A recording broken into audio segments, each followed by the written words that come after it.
నువ్వు ప్లాన్ చేసిన విషయం నాకు చెప్పాలి కదా. పైగా ఈ కాంట్రాక్ట్లో ఇన్వెస్ట్ చేసేది వీళ్ళే అని నాకు మాత్రం తెలుసు. వాళ్ళు ఆపదలో ఉన్నారు, కాపాడితే డబ్బులు ఇస్తామన్నారు, అందుకే కాపాడాను. అసలు నీకు సంబంధం లేని పనిలో తలదూర్చడం ఎందుకో? తిన్నగా నువ్వు ఇక్కడికి రాకుండా మధ్యలో ఈ వ్యవహారాలు అవసరమా? ఓయ్ పాపా, డబ్బులు ఇస్తావంటే నిన్నైనా చంపేస్తా, జాగ్రత్త.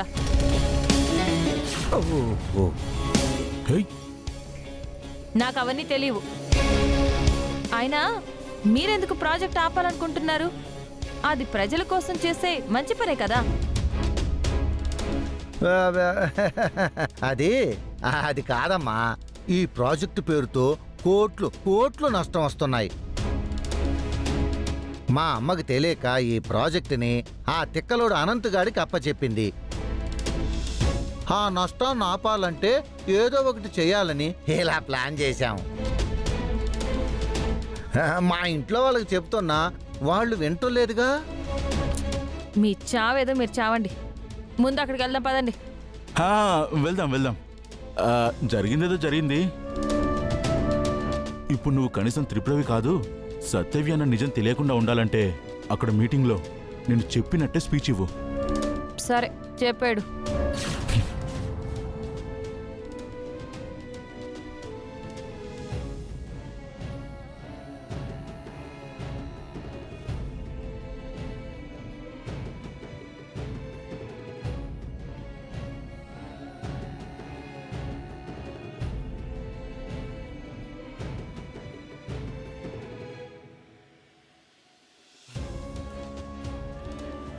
అర్థమైందా?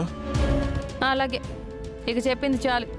ఈ సత్యకి ఒక్కసారి మైండ్లోకి వెళ్తే జీవితాంతం గుర్తుంటుంది. పదండి. నిన్ను ఒరే పని, సంతకం పూర్తయితే దీని పీక పిసికేయాలనుందిరా నాకు. నాకు కూడా అత్తయ్య, దీని కాళ్ళు చేతులు విరిచేయాలనుంది నాకు. ముందు ఈ సత్యాన్ని కనిపెట్టకుండా జాగ్రత్త పడాలి. పదండి. పదండి.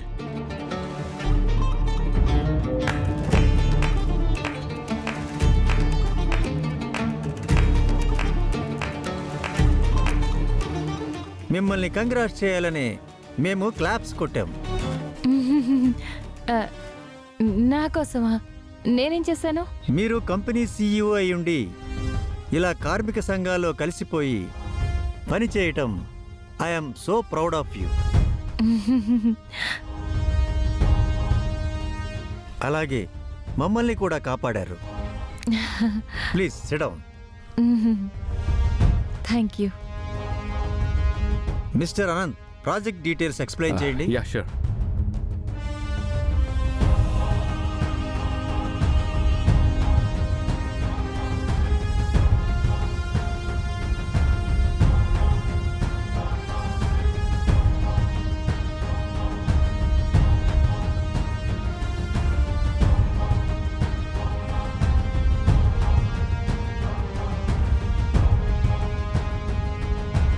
అది మన project planning. Very good. I will sign the contract.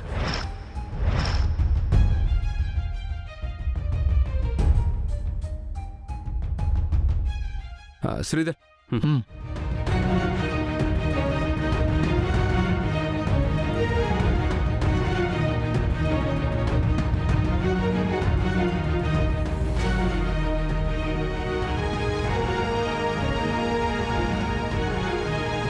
ఇక నుంచి మేము మీరు కలిసి ఈ ప్రాజెక్ట్ని ముందుకు తీసుకువెళ్దాం.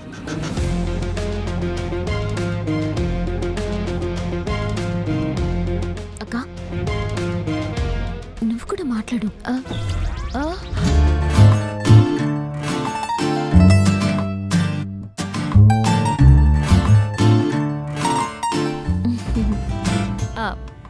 జీవితం అనేది ఒక చక్రం లాంటిది. రిక్షాకుండే చక్రంలా అన్నమాట.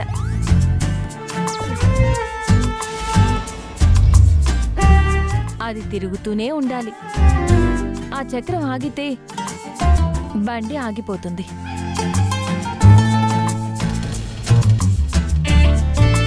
అలాగే మనిషి కూడా తన లక్ష్యం వైపు వెళ్ళడం ఆగిపోతే మనిషే ఆగిపోతాడు.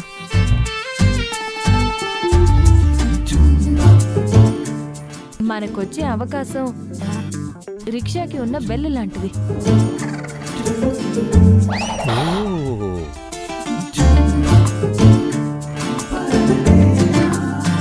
ఆ బెల్లు కొట్టినప్పుడు వచ్చే సౌండ్ ఉంటుంది కదా, అది మనల్ని జాగ్రత్త పడమని చెప్తుంది. ఓ వావ్. అలాగే అవకాశం కూడా ఆ బెల్ నుంచి వచ్చే సౌండ్ లాంటిది. అవకాశం వచ్చినప్పుడు అలా అందిపుచ్చుకోవాలి. మనకేదైనా పని దొరికినప్పుడు మనం రిక్షా పెడల్ తొక్కితే రిక్షా ముందుకెళ్ళినట్టు మన పనిలో నిరంతరం కృషి, శ్రమ ఉంటేనే ఆ పని గొప్ప విజయం సాధిస్తుంది.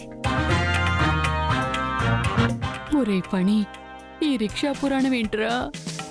అది తప్ప ఇంకేం వచ్చి ఈ సత్యకి. దాంతో మనం కూడా గమ్యానికి చేరుకుంటాం.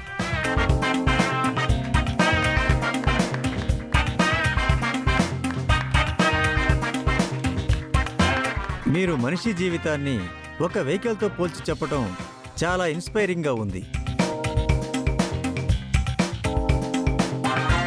అక్కేంటి ఇలా మాట్లాడుతోంది? కానీ ఏదైనా మంచి విషయమే చెప్పిందిలే.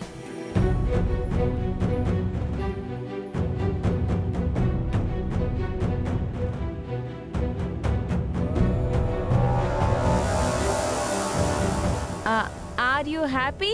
Okay okay okay madam.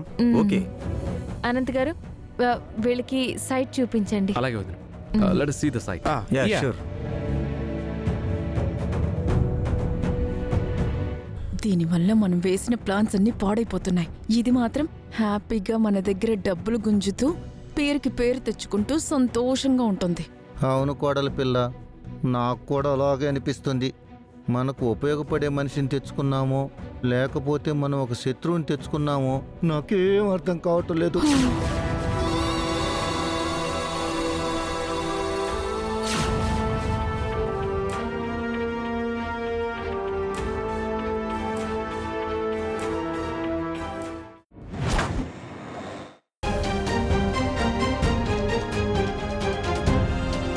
అక్క, నిజం చెప్పు, నువ్వు అసలు మా అక్కవేనా? అవును వదిన, నువ్వు మన హాస్పిటల్లో ఉన్నప్పుడు నేను రోడ్డు మీద కూడా చూశాను. ఈరోజు అదే గెటప్లో ఫారెన్ ఇన్వెస్టర్స్ని కాపాడావు.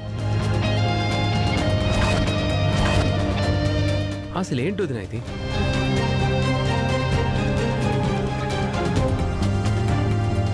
నువ్వేంటి రిక్షా తొక్కే అమ్మాయిలా రావడం ఏంటి?